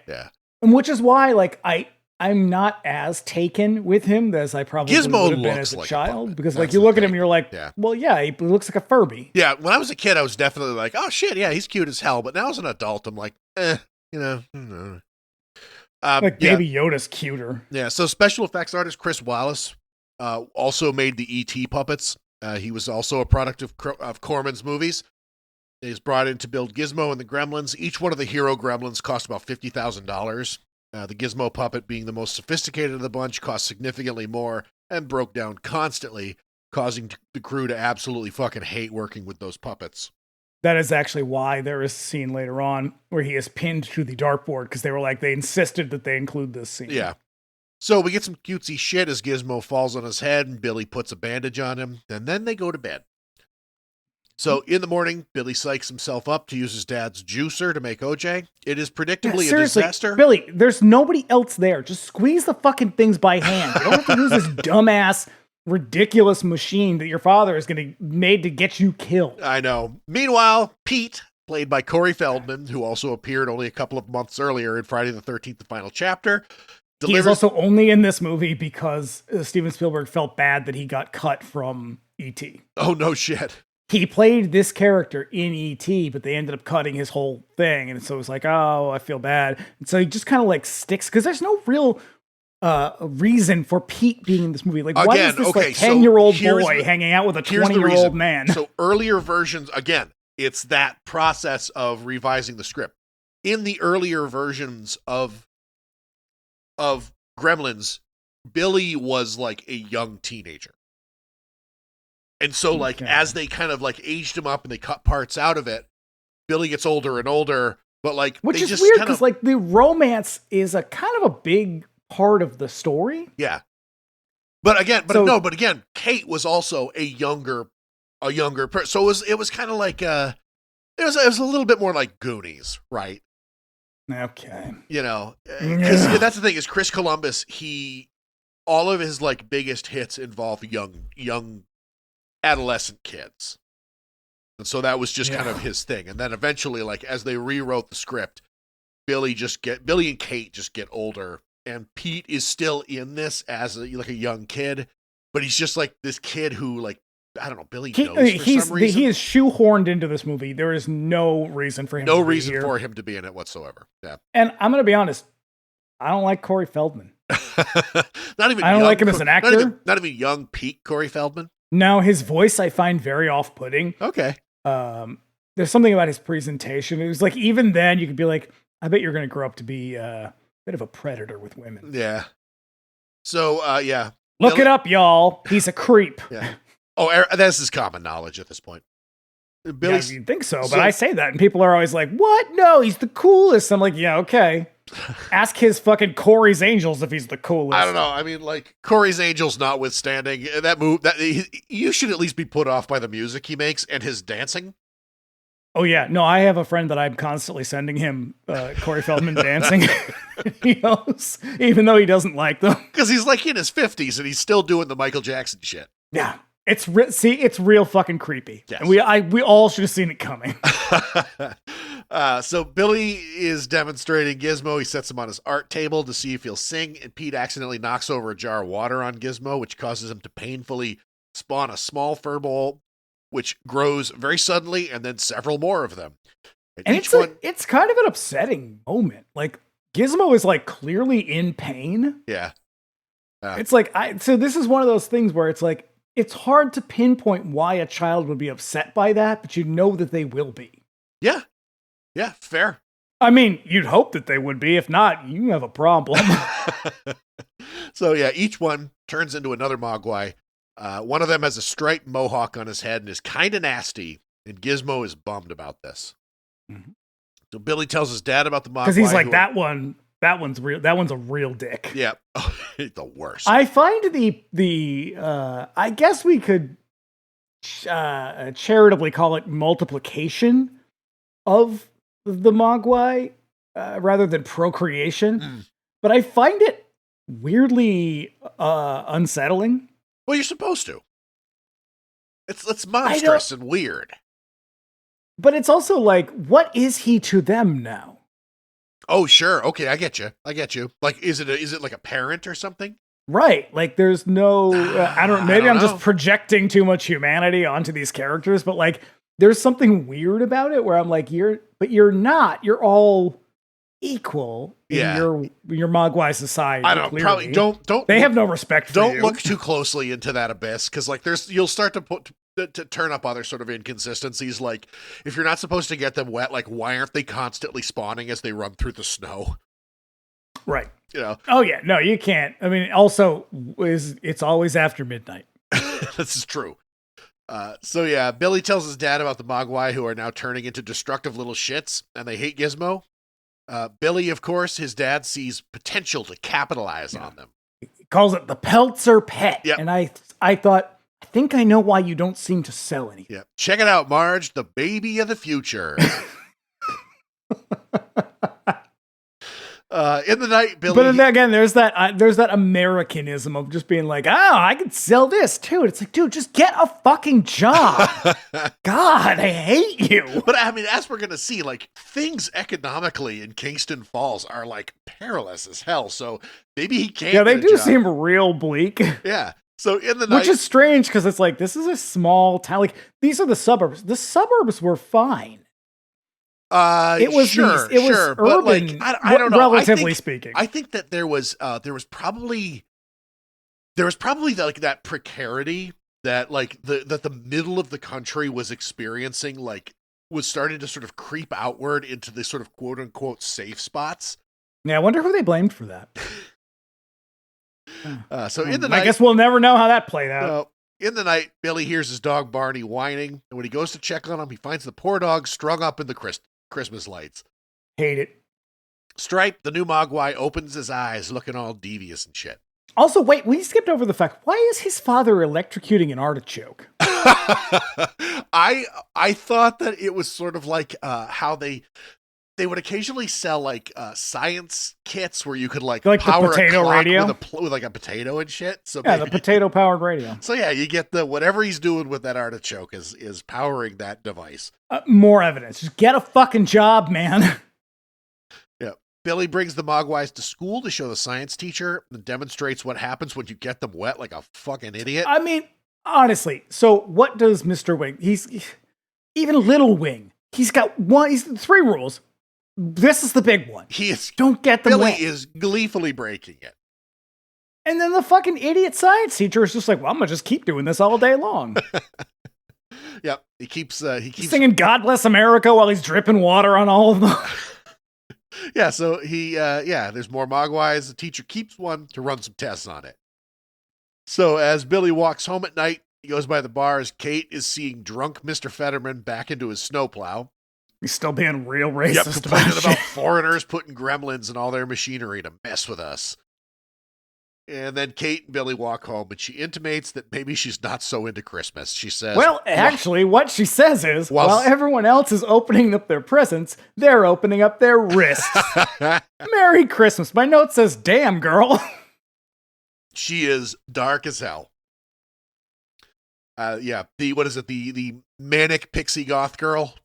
Oh, Jesus. Yep. And they didn't want to, the studio didn't want her because they were worried about the scene. Right, because she showed her boobs in Fast Times. Well, she gets an abortion in that movie, doesn't she? No, Isn't Jennifer she the Jason Leigh's character gets the abortion. It's been 100 years since I've seen that one. Yeah, it was mostly that because like that scene, that was like a real sort of they're coming out of the pool jack off moment. That's the part I big like pop cultural sort of touchstone. Like everybody knew her. Judge Reinhold. Yep. But like again, like kind of like how Zach Galligan was like really like it really was like the obvious pick for it. Like she was too. Like she's very cute and like down home and like and just girl next door. Like she was fucking perfect for it. She's good. She's really good. Everybody's really good in this. Like everybody just kind of got what they were doing, despite the fact that the screenplay is a goddamn mess. So so now Billy asks Kate on a date, and it's all good. Yeah, because he's like, well, despite your very strange feelings about Christmas, would you like to go on a date with me? Right, yeah. So, yeah, we're not going to talk about Christmas, are we? No, she says she doesn't celebrate Christmas. And now this is the thing. Also, everybody in town seems to be experiencing real financial trouble. Mr. Futterman lost his job, has been a bit of a mess ever since. We also had that family at the bank scene. Like, shit is real dark in Kingston Falls during Reagan's Morning in America. Mm-hmm. But again, there's that weird cynicism of like, no, we see it, but also we're going to lean into it. Yeah. So back at school, the science teacher takes some blood from the Mogwai in a cage. Truly nothing terrible will come of this. Nope. No. And now just keep poking animals with the things. You're never going to get a day of the animals. No. At home, Billy and Gizmo watch Invasion of the Body Snatchers while the new Mogwais bounce around all obnoxious like. The clock indicates that I feel like this whole moment is there to cement the fact that Gizmo is beautiful, wonderful, God's gift to the world, and the rest of them are just a bunch of fuckers. Yeah. Oh yeah. Yeah. They're the lesser versions of of Gizmo. They're the fallen. It's a copy versions. of a copy. Yeah. The clock indicates that it's still before midnight. Billy goes to get them some food, and while he's gone, they plot in Mogwai language. When he comes, And Billy also comes back with just a big old plate of chicken legs. yeah. They're just like in the refrigerator, just a mound of chicken Oh, legs. sure. If movies, particularly Spielberg movies, taught us anything, like the average American family just had like plates of like deviled eggs. fried chicken. Remember Half a cake. Hey, remember in Poltergeist, like the guy like gets like a fucking piece of fried chicken and like an entire steak out of the kitchen. And it's just sitting there on a plate in the refrigerator. It's like, who does that? Someone who wants salmonella, I'm guessing. But Yeah, people in a Steven Spielberg production. Steven, just shake my fist at you, Steven. Keep shaking, boy. God, That's like the eighth. How many are we Stop up to counting at this point? So back at the school, the teacher works late, hours after midnight. He eats a sandwich and leaves it out as he gets ready to leave because Billy did not tell him the rules. And when he shuts out the lights and splits, the caged Mogwai pulls the leftovers and eats. Back at Billy's, invasion of the body snatchers ends, and he and Gizmo fall asleep. In the morning, the not Gizmo Mogwai are all in nasty little cocoons. Now, is this a nod to Alien? It's either that or it's invasion of the body snatchers. Yeah, but Invasion of the Body Snatchers, they look more like seed pods. Okay. These look more like the pods from Alien. Sure. Yeah. Which is a weird, because that's not a fun or whimsical movie. I mean, I guess it depends on how you look at it, but... Yeah. When Billy checks his clock, he finds the cord was yanked out of the wall. The caged Mogwai at school is also in a cocoon. Mm-hmm. So Randall is back on the road at an inventors convention. Steven Spielberg drives by on a 3-wheeled go-kart. Robbie the robot. Powered by his own sense of self-satisfaction. Good God, it's another one. We're on fucking fire tonight. Yep. Robbie the robot from Forbidden Planet walks by, and a dude in the background sits in the time machine for the 1960 George Pal adaptation. It is Christmas Eve. And what I love about this scene is they do this thing as Randall's on the phone, and the camera is like tracking up on him, and you see the time machine off to the side, and when they pull back out... Someone sent me a, I can't remember his name, but a guy who sent me the thing about this very moment on Instagram. Shout out to you. It was a Sal? This. I guess so. Yeah, that sounds right. Yeah. Yeah, he sent that one. He sent that to me, and I was like, I already had the note because I love the scene. Because when they pull back out, the time machine is gone. It's like all smoky and shit, indicating that it time machined. Listen, Steven Spielberg. I'm gonna smack that guy in the face.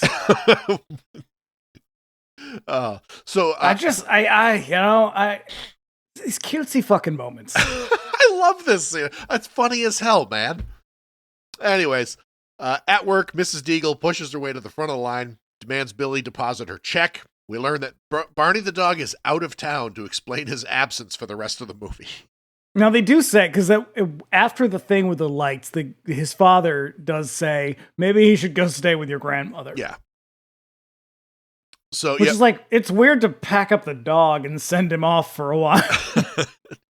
So like, why don't you just threaten this old lady with physical violence and be done with it? I know. At school, the cocoon opens at the same time as the ones at Billy's house do. Instead of furry little cute guys, horrible little green monsters emerge. Yeah, guess who's the first person to die in this movie? I know. I can't get around that.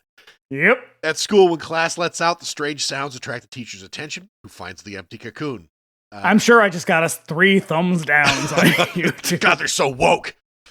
I don't like racism. Come for me, the internet. Can't even enjoy Gremlins anymore because of woke. Uh-huh. So the classroom movie, by the way. At least you can still say Merry Christmas at fucking wherever. I'll have to tell you offline about another instance I had involving that. Jesus Christ. That classroom movie. Fucking New Hampshire. I know. That classroom movie, by the way, was directed by Frank Capra, of all people. Was it a wartime movie? No. It's that one about it's that like educational movie about the heart.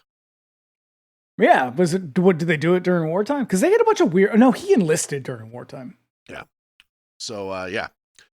The teacher calls Billy up, who runs over. In the meantime, he goes back to his classroom, tries to lure the gremlin out. It's on the move, though, and he can't see it. It's hiding under his desk, and when he tries to give it a candy bar, it grabs him, suddenly bites him.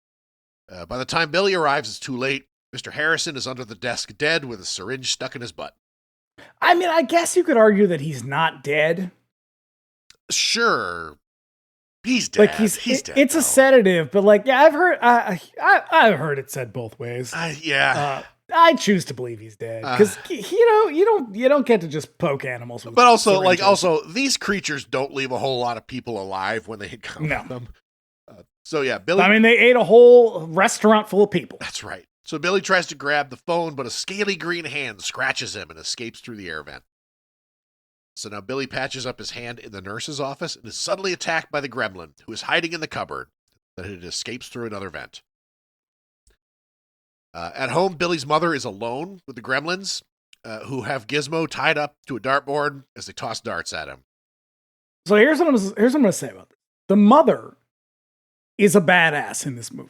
Oh, shit, yeah, she faces them down. Like she's got the highest body count. She kills nearly all of them. And she doesn't even get a first name. Billy's mom. Yep. So she's alone with them. She grabs a knife and then cautiously goes upstairs to investigate the sound. Billy calls his mom and tells her to get out of the house, but one of the gremlins pulls the phone line and he races home. So now she creeps through the house until she spots one of the nasty little gremlins eating cookies in the kitchen. He sticks his head in the juicer, and she turns it on, effectively juicing him, sending gremlin juice splattering all over the kitchen. I mean, she's ready for it. She's ready for war. Oh, yeah. Yeah. And she's then... Because she doesn't even go into the room. She just reaches around and, like, hits the fucking switch. She is tactical mom all the way. Yeah. She's then attacked by another, which throws plates at her, and she advances on him and stabs it to death. So apparently that scene was quite a bit more violent in one of the other moments, and you can see the remnants of it in one. Like, there's a scene where they had filmed this whole moment. Oh yeah, and they were like, "No, you can't do that." But you can see what's like left of it behind her. Yes, yeah. I'm sure that they're all on all of the like Gremlins releases. Like, I've got the 4K that has like about an hour of extended stuff on it, and I think that original scene is in it. Does it have the mom beheading scene? No, it does not. Merry Christmas, kids. There's no Santa Claus. Also, mom's got her head cut off. Yep. So still, there's one more that she forces back into the microwave with kitchen spray, and she microwaves it until it explodes. Now, here's my question. Does this, and you probably don't know the answer, does this movie predate the dog in the microwave urban legend? I don't know. Because we're going to have another urban legend later on that is quite significant. And I just wonder, like, 80s were real big for urban legends. Oh, yeah, man. And I just wonder, like, is this like a nod to that?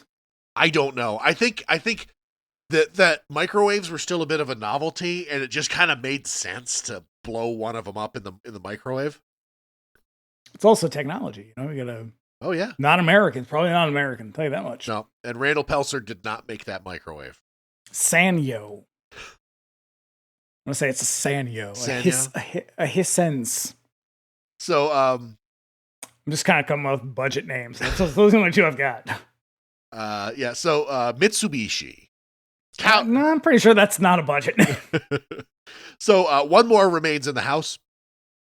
It appears to be hiding in a stocking hanging from the mantle, but it's just a toy robot. When she backs into the Christmas tree, she's attacked by the gremlin hiding inside it. And then they fight. He blends in because he's green. Yep. So they fight while one more gremlin with a white striped mohawk watches from the box. Billy arrives in time to knock the one attacking his mom into the fireplace. And then Stripe leaps out the window and escapes. And you would think that the snow would qualify as water. Like that's an environment that's perilous for a Mogwai. Well, it does seem like if you are, especially if these are aliens, and this is going to be a problem, don't send them to the planet that is made up of mostly water. This is true. Where it rains all the time, and even the people are made of mostly water. You should have wrote the novelization. Goddamn right I should have. Billy searches the house and finds Gizmo hiding in the laundry chute. He stuffs him in his backpack, and out they go into the night to find Stripe. They follow him. And Gizmo says, "Oh my god." Does he? Yeah, when they go outside and like they see that like the town is Oh yeah. He's worried about what's happening in the world. So they follow his tracks to the YMCA, where they arrive in time to see Stripe jump into the pool, spawning a shitload more of the nasty little gremlins. And this is when we get to like the theme in full effect. Oh, it's glorious. Yeah. So now Billy runs off to the police station to tell the police, who don't believe him. One of the cops is played by Jonathan Banks from Breaking Bad. And then he shows them Gizmo. Meanwhile, an army of gremlins advance on the town. Gonna be honest, they don't look so great. No. That's originally before they. I think it's motion capture, isn't it? No, it's stop motion animation is what it is. Yeah, that's what I meant. Stop Okay. motion. Originally, they intended to do it like Harryhausen style before they made the puppets. And based on that scene alone, kind of glad they did. Yeah, we're too late for Harryhausen style. Yeah. Though Harryhausen has a voice in this. Really? Yes. He must have been almost dead by this point. Yeah. He's an old man. So at the God, he's really just Chuck Jones and Ray Harryhausen. got all the hits. Yeah. At the fun. That's it, just the two guys. I mean, plus the guy from Police Academy. That's all right. Scooby-Doo. That's it. At the Futterman's, the gremlins fuck with his TV antenna. Antenna. I sound like fucking Homer. Antenna. With his TV antenna, we see Mrs. Futterman, played by Jackie Joseph, who was also in a lot of Corman movies. And Walter Paisley Futterman says, "I should have bought a Zenith." I know, which I think was because at the Zenith time was like Zenith was one of the few remaining U.S.-based companies. Yeah. So he can't pick up anything up, so he goes to check it out. And the gremlins burst out of the garage in a snowplow, and they chase him down, crashing it through his house while Jerry Goldsmith's theme plays gleefully. Yeah, it's great. Elsewhere in town, the gremlins are happily causing mayhem. The police are starting to receive calls about the gremlins, but in spite of seeing Gizmo, they don't understand what's happening. Well, that sounds on brand for them. Yeah. Like, what's that? Are you sure it's not a black guy? So the gremlins pay a visit to Mrs. Deagle. The sign outside of her house indicates that her business hours are approximately 45 minutes a day. Her cats are also named after all kinds of different money. And then inside, she hears people singing Christmas carols, thinking that they're carolers. She goes out to give them hell, but finds only gremlins singing. In a panic, again, their command of English is quite good. In a panic, she locks her doors and goes to her automatic stair chair thing, whatever those things are called. The gremlins have messed with it. It's a stair chair. Instead of gently rising, it shoots quickly, suddenly up the stairs, firing out the window to her death. I will say, there is something... Gizmo is adorable, but there's something more endearing or charming about the gremlins. They have a lot more personality. There's way more to them. Also, the fact that they kind of give each one a little bit of its own personality is cool. Like in that way that the Seven Dwarves have a personality. Sure. They've got a characteristic that you recognize that makes them an individual. Right. But I agree. I think that the gremlins are way cooler than fucking Gizmo is. Like, they're terrible and they're a menacing threat, but they're also endearing in their enthusiasm. I think that's really what gets me is they've got a real joie de vivre when it comes to like destroying shit. Like, hey, just happy to be here. So the police arrive in time to witness her death, as well as the local Santa being attacked by gremlins. And they drive away and nearly collide with the truck. The cops then try and stop, but one of the gremlins chewed the brake cables and they instead flip and crash. Up at home, Billy starts up his car, much to his surprise. He puts the radio on, and we hear the gremlins attacking Rockin' Ricky Rialto in his studio. Elsewhere, Randall is trying to get home in time for Christmas. Who cares? At the bar, the gremlins have taken over and are partying down, just getting ripped. Look, I don't think it's a good idea for Phoebe Cates to be serving gremlins. I was going to say, she's just busily trying to keep up with the demands unless she meets the same fate as basically everybody else. Mm-hmm. They drink, they play the Star Wars video game, and Stripe leads a poker game. Well, they play a miniature version of it. No, it's like a full-size version of the coin-op. What is it? At one point, Stripe is playing, or he's playing pinball. Yeah. And he's playing a little pinball.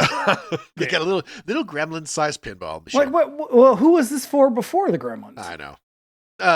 Children, very small children that you bring to the bar. Well, you should welcome to my world. Yep. Stripe leads a poker game. There's even a puppet show and a flash dance reference. And one of the Gremlins at the table is dressed in drag for some reason. Uh-huh. Why? I don't know. Okay. One of them's a flasher, because this is the 80s and flashers were still funny and not sexual predators. Yep. It's shit's hilarious, man. I don't know why. Why was that ever funny? I have no idea. Probably because of just this fucking absurdity of the vision. I guess. Kate tries to light a cigarette for one and figures out that the light drives them back. So she uses the flashes of a Polaroid Instamatic to drive them back and escapes as Billy shows up. Then Billy's car won't start, so they make a run for it to the bank. Oh, and also one of them is putting on a puppet show for the others. I love that part. Because why not? It reminded me of Snoopy's Paw Pet Theater. I like that because I like Snoopy. Yeah. Out in the streets, the town is going wild. People panicking, cars crashing. Shit's nuts. So in the bank, they find a beat of peace, and Kate explains why she hates Christmas. Good God! When she was little, this is so. This is our second urban legend. This is an urban legend. I know. This is so fucking bleak. When she was little, her dad failed to come home on Christmas Eve. They thought he ran out on them, but the days went by, and finally they lit a fire and had a strange smell. They called the fire department, who broke down the chimney, found her father inside, dressed like Santa. He attempted to climb down the chimney, but he broke his neck instead, and that's how she found out there's no Santa Claus. Okay. Let's break this down. Okay. First of all, studio execs hated this, and they were like, you have to take this out. This is fucking terrible. And Joe Dante was like, no, this has to stay in. It is the embodiment of the entire movie. He's like, this represents the humor of this entire movie. And they were like, it's a terrible story. And Steven Spielberg was like, I hate this scene, but if you think it needs to stay in, fine. And he was like, nope, it stays in. And they were like, sorry, okay, yeah, Dad, it can stay in. Weird. Yep. But it's such a weird choice. And I wonder, was it less weird that people probably recognized it as an urban legend? And so, because if you watch this now, you're like, what the fuck? I know, because here's the thing is, when I saw this when it came out, and I had never heard this story before. Like, I'd heard other, the shit that kids tell each other. Also, people are not wrong in that it very much implies that there is no Santa Claus. Right. I don't think kids would have picked up on that, but... No. I was 9 when this came out. Maybe some real savvy ones. Yeah. Anyways, when things quiet down, Billy and Kate go back out and find that the Gremlins have all gathered at the local movie theater. But also, how did he fit in the chimney? I was going to say that, because a person can't fit in a chimney. No, that's why children had to clean them. It's true. That's why you wrap children in brushes and you stick them up there. The whole premise is ridiculous. Yeah, and how did he break his neck? You just slide. I mean, how do you slide down a chimney? You can't. Did he go down head first? Well, that might have been the problem. But then you would have seen that. Yeah. I don't know. I don't fucking know. It doesn't make any sense. Joe Dante, look, I get where you're coming from. It's weird and bleak and stupid. But it's definitely memorable. Yes, it is. Cheers to you for that. Yep. The movie theater is now showing Snow White and the Seven Dwarfs. Gremlins try to get the movie going, but they only fuck everything up. The movie does eventually start, which keeps them entertained long enough for Billy and Kate to make a plan. They sneak into the boiler room at the back of the theater. Boiler room? I know. Another fucking boiler room. Meanwhile, Stripe goes out looking for snacks. Finding nothing in the concession stand, he sees himself out to the department store across the way. In the boiler room, Billy opens up the gas main and gets ready for the place to blow. They try to make an escape, but the movie reel ends and their silhouette can be seen behind the screen, which sets off the gremlins who chase them. It is a fucking cool scene, though. It is. This whole movie theater scene is inspired. It's really pretty great. You get the feeling like a lot of money went into this moment. For sure, because like all of the gremlins are there, and a lot of them, I mean, it's just movie magic. Like the ones up front are the ones that look the best, but like all of them are doing something. And you see them like en masse. It's pretty great. And then you get the reverse scene of them coming for Billy and Kate behind, or from the, they're coming through the screen. Yes. But they're coming up on the screen. It just looks super cool. Yeah, it's pretty, the whole thing is really, it's a very cool scene. Kind of a hard way to get rid of the gremlins, though, for a kid's movie. Burning them all alive in a movie theater. It's a spectacular hit, though. They manage to escape to the alley, and they barricade the door, and then the theater explodes, obliterating all of the gremlins, except for Stripe, who was on his way back to the movies. With armloads of candy. Just shitloads of candy. Kate spots him, and they chase him. Billy leaves Gizmo with Kate, follows Stripe. Kate goes to the security booth above the store. There's a lot of sneaking around and stalking until Stripe ambushes Billy, throwing saw blades at him. And then this is where it gets like real. Like, again, this is that moment where I kind of get what people were saying. Is like, I don't really know how to identify it, but the mean gremlin is throwing saw blades at this boy. Yeah, this is like Bugs Bunny shit. But like, this is actually no, this is itchy and scratchy shit. Right, because it does cut him. Yeah. Like there's a part where Billy gets hit with that pitching machine, and he looks like he's really hurt. Yeah. Yeah. Meanwhile, the Kate's up there trying to turn the lights on. All she does, she can't find the fucking light switch. She does turn the water feature on in the garden center, though. Makes that look more attractive. Yeah. She notices that Gizmo has also disappeared. There's also that looming threat of the fountain in the lawn and garden section. That she has now made look more attractive. Which she has. Billy runs into Stripe in the sporting goods section, gets hit with baseballs from a pitching machine, and then an arrow from a bow and arrow set. It's not looking good for Billy when Stripe attacks him with a chainsaw. Now, for whom is this tiny gremlin-sized chainsaw? Gremlins, children. Okay. Gremlin-sized children. Children often need chainsaws. Right. I mean, every now and then, you got a job requires something a little bit more heavy duty. I mean, what are you going to do? You use a handsaw? What are you going to do? Not send your children in? So Gizmo, meanwhile, has spotted some the roof shutters, sunlight streaming through in the gap. He gets into Barbie's dream vet. This whole fucking scene is contrived just so they could do this because oh my god, I think out of everything, like this combination of toys was like I think the most common. Mm-hmm. Yeah. Kate, meanwhile, turns on the lights, which blind Stripe. The saw then drags him away as he spots the fountain and a case of guns, which are conveniently located like right next to each other. Yeah, and also next to the toys. Right. So Billy sneaks into the garden section and Stripe nearly shoots him as he climbs the fountain, getting ready to spawn more gremlins. The process starts and it's looking real bad, but Gizmo shows up, pulls the cord to open the shutters, which bathes Stripe in sunlight. He melts horribly in the light as Randall... And this was supposed to be Billy that did this, but they were like, no, Gizmo has to. We got to give Gizmo is the star of the movie. Yeah. So he melts horribly in the light as Randall and Barney the dog arrive. Mm-hmm. Yep. They're about to... Also outside, we have the newscaster from The Howling, whose name I can't remember. All right. They're about to leave, and we get one more scare as a skeletal Stripe emerges from the fountain, clatters harmlessly to the floor, melting down to nothing but a pile of nasty goo. So now back at home, the Pelzers watch news report of their town. In walks Mr. Wing from Chinatown, throws the money back at him. I'd be real pissed too. I'd be like, you stole my shit, man. You took my fucking Mogwai. And fuck, you hack. And now look what happened to your fucking town. Great job. So yeah, they box him up, hand him off. Calls him a round eye and takes the box and leaves. Yeah. You are truly the Mogwai.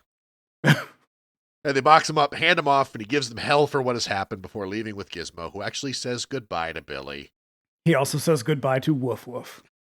And Randall gifts him a smokeless ashtray as a sign of his apology. And he was like, God, fuck you, man. I know. I hate you so much. Don't and then fucking patronize me. Yeah, we get this weird, gross Orientalism at the end when he's like, to hear, one need only to listen. And then in his head, Key Luke was like, thanks for the paycheck, you fucking idiot. Yeah. And so, Mr. Wing walks out of town on foot as Randall warns everybody about gremlins messing with the stuff in your house, making it malfunction. Roll credits. God, Randall Peltzer, I hate you so much. Yeah, the true villain, a guy who just couldn't fucking help himself. Yeah.